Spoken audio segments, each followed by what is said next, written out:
আপনারা দেখছেন Bankura TV breaking news.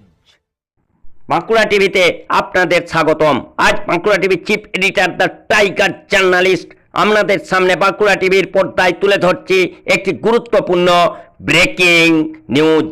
আপনারা সকলেই জানেন আজ যে 2024 সালের মাধ্যমিকের রেজাল্ট প্রকাশিত হয়েছে 80 দিনের মাথায় পরীক্ষার পর থেকে। এই রেজাল্টের ফলাফলে বাঁকুড়া জেলার জয়পুর ব্লকের যে জয়পুর উচ্চ বিদ্যালয়, যেটি একটি জয়পুর ব্লকের গুরুত্বপূর্ণ হাই স্কুল, সেই হাই স্কুলের যে ছাত্রছাত্রীদের ফলাফলে এই স্কুলের যিনি ভারপ্রাপ্ত প্রধান শিক্ষক আছেন এবং যে স্কুলের যে পরিচালন সমিতির সভাপতি আছেন সেই ইয়ামিন শেখ মহাশয় থেকে শুরু করে এই স্কুলের সমস্ত শিক্ষক শিক্ষিকা শিক্ষাকর্মী এবং অশিক্ষক কর্মীবৃন্দ আছেন, তারা অত্যন্ত খুশি। সেই খবর আমি সরাসরি তুলে ধরছি আপনাদের সামনে বাঁকুড়া টিভির পর্দায়। আপনাদের সাথে এই মুহূর্তে আমি রয়েছি বাঁকুড়া টিভির chief editor the tiger journalist দাদা উত্তম দে। দেখতে থাকুন সেই খবর বাঁকুড়া টিভির পর্দায়।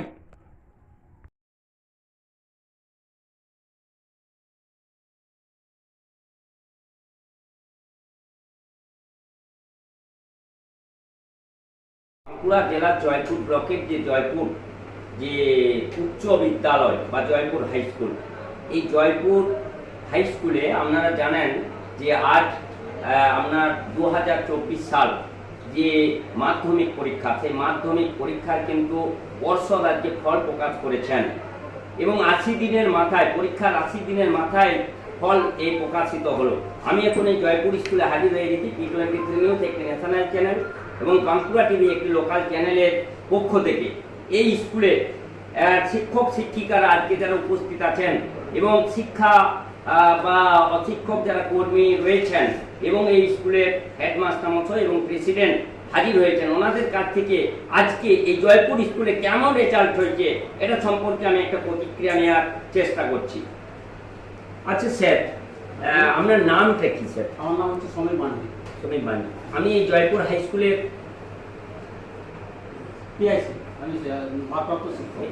আচ্ছা, এই বছর এই যে আজকে মাধ্যমিক 2024-এর যে রেজাল্ট প্রকাশিত হলো, আপনার স্কুল থেকে মানে কতজন পরীক্ষা দিয়েছিল? আমার স্কুল থেকে পরীক্ষা দিয়েছিল 110 জন। তার মধ্যে অধিকাংশই পাস করেছে। 90%-এর মতো পাস করেছে। আর সর্বোচ্চ নম্বর উঠেছে 652 যে ছেলেটি পেয়েছে তার নাম হচ্ছে সৌমাল্য দে। এছাড়া রয়েছে 643, তার নাম হচ্ছে ঋত্বিক রায়। এছাড়া 600-র উপর আরেকটি ছেলে পেয়েছে অয়ন মণ্ডল, 633 পেয়েছে। অভিনন্দন চক্রবর্তী ও 600-র উপরে পেয়েছে। ওর নাম্বার, প্রাপ্ত নাম্বার হচ্ছে 625। অমর্ত্য বটব্বল বলে আরেকটি ছেলে পেয়েছে, ওর নাম্বার হচ্ছে 623। আচ্ছা স্যার, আজকের এই যে রেজাল্ট, এই রেজাল্টে আমি কতটা খুশি স্যার? আমি খুব খুশি। মানে আমি পিআইসি হিসেবে প্রথম এই রেজাল্ট পাচ্ছি। তো ছেলেগুলো যা সময় পেয়েছে, সুযোগ পেয়েছে, সদ্ব্যবহার করেছে। স্কুলও তাদের দিকে প্রচণ্ড রকম যত্ন নিয়েছিল, যার ফলে এই রেজাল্ট সম্ভব হয়েছে। আমি এখন এই জয়পুর উচ্চ বিদ্যালয়ের যিনি পিআইসি আছেন ওনার কাছ থেকে একটা প্রতিক্রিয়া নিলাম। উনি বললেন যে এই যে রেজাল্ট ছেলেরা করেছে, এই রেজাল্টে উনি অত্যন্ত খুশি। আমি এখন চেষ্টা করব এই স্কুলের যিনি পরিচালন কমিটির সভাপতি আছেন সেই ইয়ামিন শেখ মহাশয়ের একটা প্রতিক্রিয়া নেওয়ার চেষ্টা করব। আচ্ছা, কি নাম কাকাবু?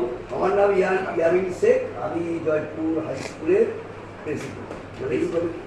আজ এই 2024 সালের যে মাধ্যমিক পরীক্ষার রেজাল্ট প্রকাশিত হলো, এই 80 দিনের মাথায় ফল ঘোষণা করলো পর্ষদ, মানে মাধ্যমিক যে পর্ষদ, সেই পর্ষদে আজকের রেজাল্টে আমি কতটা খুশি জয়পুর ব্লকে? মোটামুটি আমরা সকলে সন্তুষ্ট, কারণ আমাদের সমস্ত শিক্ষক অশিক্ষক কর্মচারী থেকে আরম্ভ করে আমাদের টিআইসি যিনি আছেন সকলের ঐকান্তিক প্রচেষ্টায় আমাদের ছাত্ররা ভালো রেজাল্ট করেছে এবং সেখানে 600-র ওপর আমাদের 6-7টা ছেলে পেয়েছে এবং ম্যাক্সিমাম ছেলে পাস করেছে এবং ভালো অনেকে স্টার মার্কও পেয়েছে। হ্যাঁ, আমরা সত্যি খুব সন্তুষ্ট। এতটা ভালো রেজাল্ট হবে আমরা আশা করতে পারিনি। তবে আমাদের যেটা লক্ষ্য আগামী দিনে আরও যাতে ভালো রেজাল্ট হয় সেই লক্ষ্যে আমরা এগিয়ে যাব। এটা আমাদের সকলে, শিক্ষক অশিক্ষক কর্মচারী থেকে আরম্ভ করে সকলের আমাদের এটা প্রচেষ্টা এবং এটা আমরা করব। আমি এখন জেনে নিলাম যে এই স্কুলের যিনি মানে পরিচালন সমিতির সভাপতি, উনি বললেন যে জয়পুর উচ্চ বিদ্যালয়ে যে সমস্ত শিক্ষক আছেন এবং মানে শিক্ষাকর্মী আছেন এবং অশিক্ষক যারা কর্মী আছেন তাদের সকলের ঐকান্তিক প্রচেষ্টায় এই যে একটা ভালো রেজাল্ট হয়েছে, যে রেজাল্টে উনি অত্যন্ত খুশি।